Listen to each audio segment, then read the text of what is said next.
Hello, hello. Welcome to another video. In today's video, we are going to be sublimating on some buttons.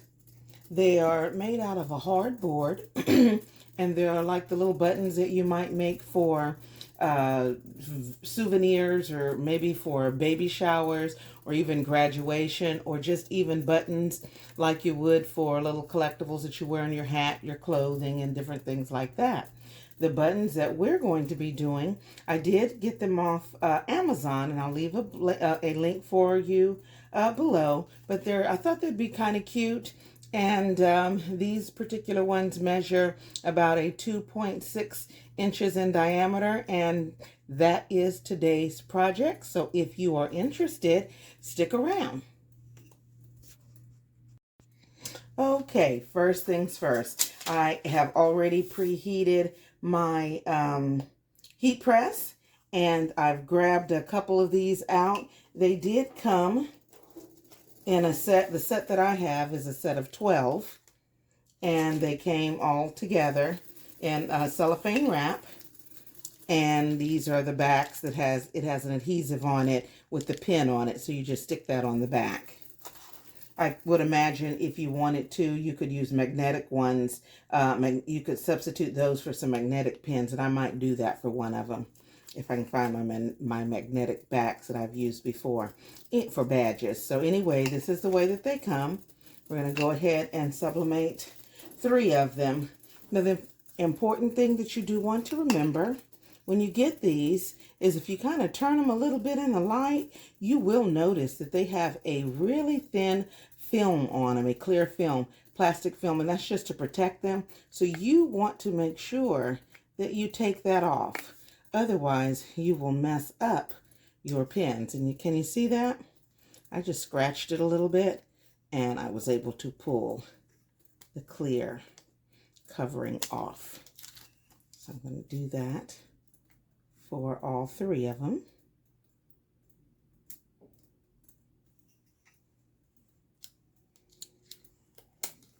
And I just know that some of them come like this. I've been doing this a while, and in the beginning, I will tell you, I messed a lot of these things up because I didn't realize they had the clear covering over them.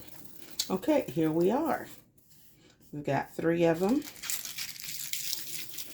And you know what? I am actually going to preheat these just a little bit. I'm going to wipe them off first. Let me grab something to wipe these off.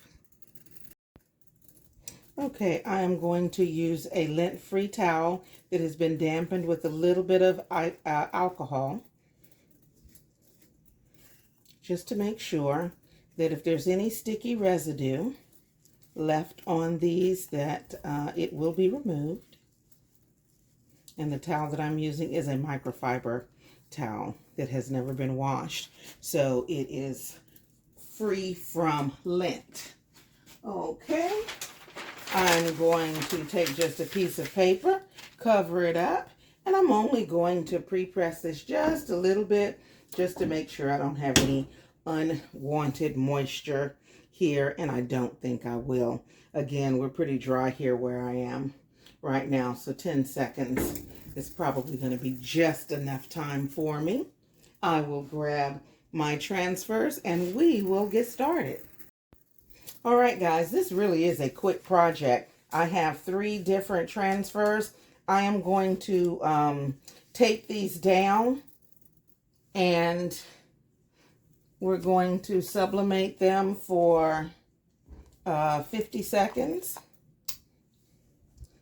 And I think I have these pretty much centered. When I do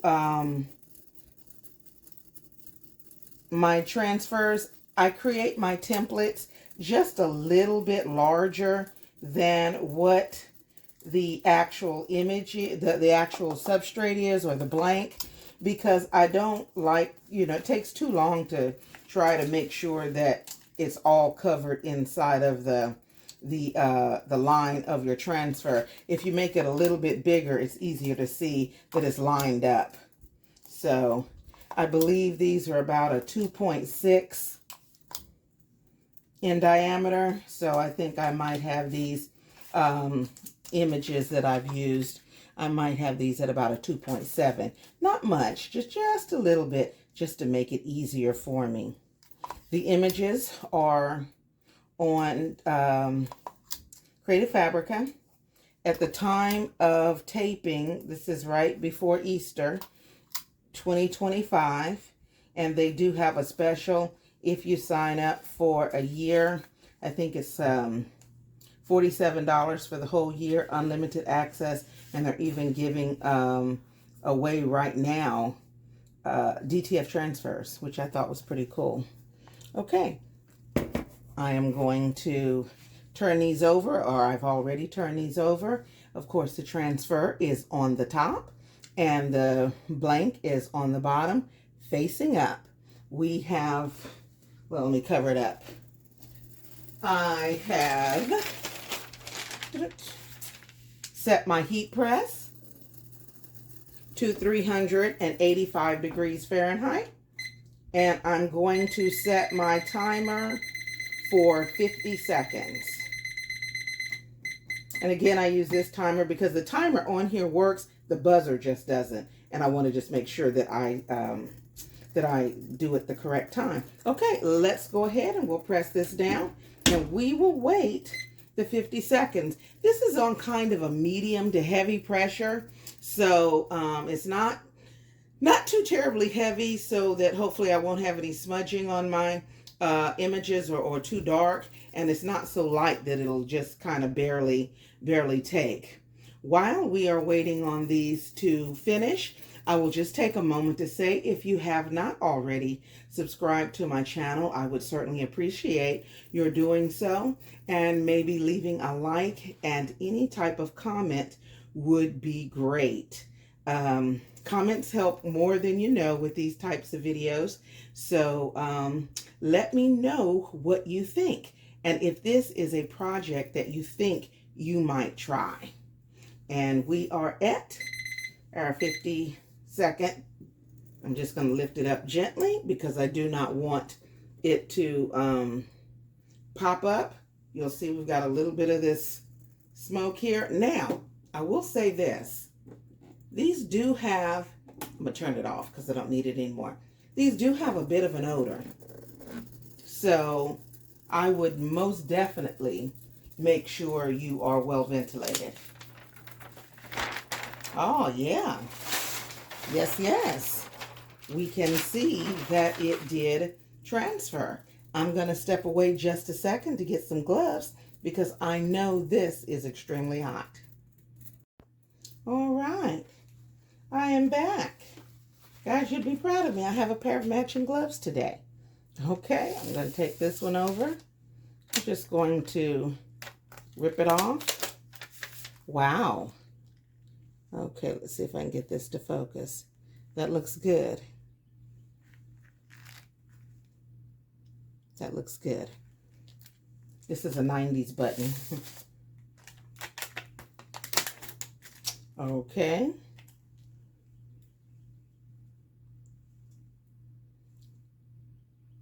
Roller skates. Oh no, this says 90s. I'm thinking this should be 80s. Y'all tell me, I don't know. And this little game system. Okay, are we 90s or are we 80s? But the bright neon light colors, either way, that's super cute. I'm going to just turn them over here really quickly. Let them continue to cool. And then I will pull off the tape and we will put the backs on. Alrighty, I could not put my hands on my magnetic backs for like badges, so I'm going to just use these right here. These are the pin backs that came with the button, and really what you're going to do is you're going to line it up somewhere so it's kind of in the middle, remove the adhesive off the back, and place it down. You might want to, I guess you could trace around it if you wanted to make sure that it was in the exact middle. But for these, I think I'm just going to kind of turn them over and eyeball it. And this one, we're just going to put the backs on too, because if I find my magnetic backs, I'm going to put the magnetic back on that one. If not, for the video, we'll just show these two and just peel off the tape. It's on a double-sided tape. Set it where you want it to go. And it is very sticky, y'all, so don't just set it down and think you're going to move it, because that probably won't happen. Go ahead and do the other one. So if you think this is a project that you might use, please let me know. I could see a couple of uses, especially coming up on Mother's Day, to do mom badges, and graduation, to do graduate badges. I could see doing our, there we go. And we have to make sure that they are set correctly, because remember, we've got them, the button's going to be on the back for you to be able to put it on your shirt. What was I going to say? Any type of party. These would be cute party favors. And let's see. I said that as this one is not actually straight, but I think it'll still work, because however you put it on your shirt, it's just going to pin on like that. But I probably should have done it this way instead of a little diagonal. But anyway, they look cute. What do you think? I have some hardback coasters that are very similar, but these are coasters. These are about 3 inches. I wonder, or 3.5 inches. If you really wanted some big buttons, you could do that. These are about the same as far as thickness. Interesting. Might try that on one of these. Let me know if you want to see a huge button to see how they would look as buttons. We have this one, and then we have the square one. So we will see how that looks. Actually, I'll just leave them both here. So if you have enjoyed this video, I would appreciate it if you would like and subscribe and comment. And I hope to see you on the very next video. Thanks again for stopping by.